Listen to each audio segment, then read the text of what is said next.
Corduroy.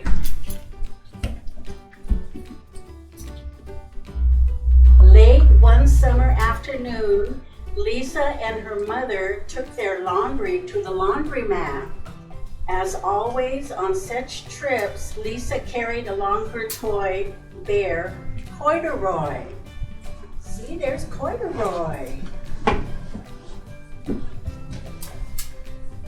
The laundromat was a very busy place at this hour. Now, Corduroy, you sit right there and wait for me, Lisa said. I'm going to help with our wash. He's very quiet. Corduroy waited patiently. Then he suddenly perked up his ears.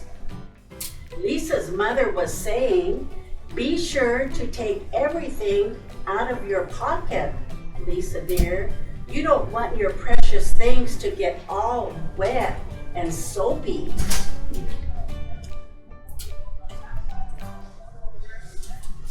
"Pockets?" said Corduroy to himself. "I don't have a pocket."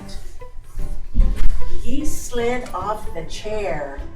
"I must go find something to make a pocket out of," he said, and he began to look around.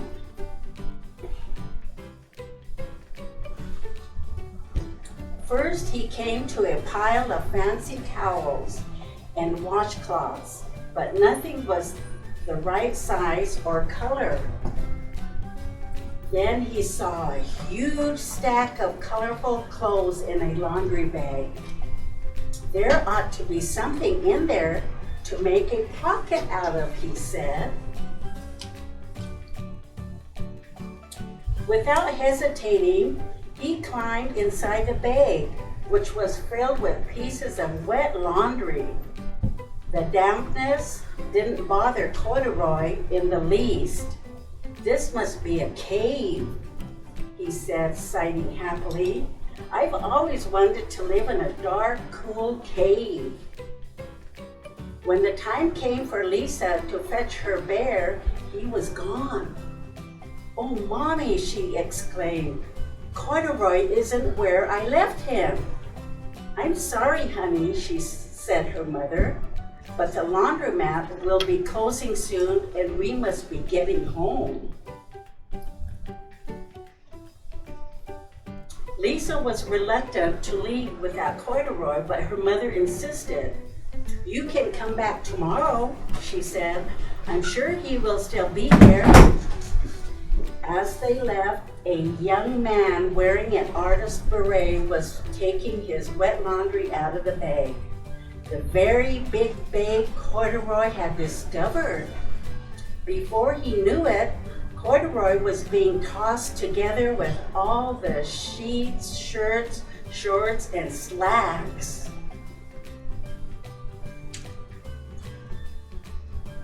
Inside the dryer. But just as the artist was shutting the glass door, Corduroy tumbled out into the floor. How in thunder did this bear ever get mixed up with all my things? The artist wondered. Poor Corduroy was dumped all over. "The least I can do for him is to give him overalls a good drying," said the man thoughtfully. He unbuttoned Corduroy's shoulder straps and put his overalls in the dryer. Corduroy grew dizzy as he watched the clothes spinning around, but the artist became inspired. "This would make a wonderful painting," he said, and he took a sketch pad out of his pocket and began drawing the swirly colors. "I can hardly wait to get back to my studio." Finally, the dryer whirling and the man gathered up the clothes. Then he helped Corduroy put on his warm, dry overalls. All at once, the manager of the laundromat called, "Closing time, everybody out." Corduroy was gently placed on top of a washing machine. "I wonder who that bear belongs to," said the artist as he was leaving. "Seems to me he should have his name someplace. He's too fine a fellow to be lost."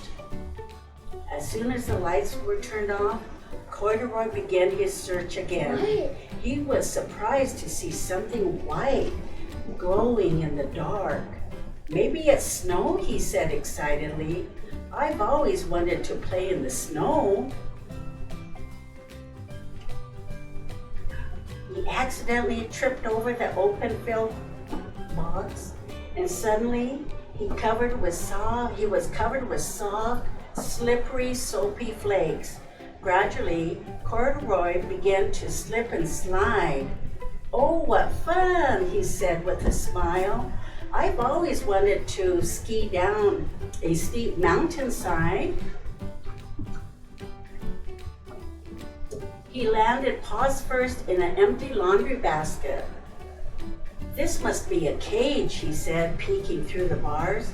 "I'd never wanted to live in a cage like a bear in the zoo." But by now, Corduroy felt drowsy, and he soon nodded off to sleep.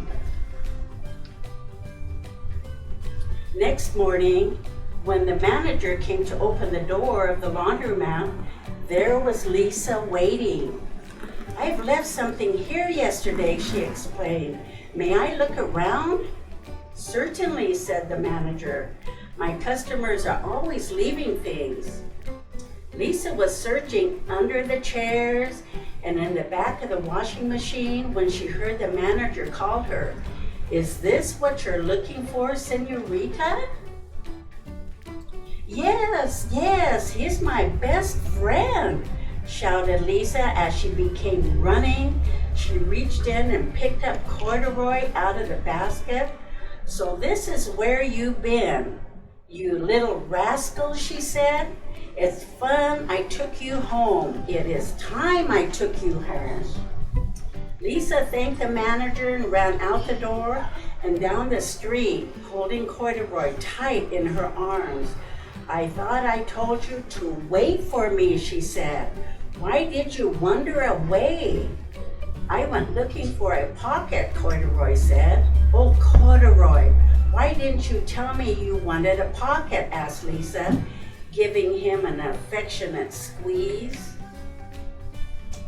That very morning, Lisa sewed a pocket on Corduroy's overalls.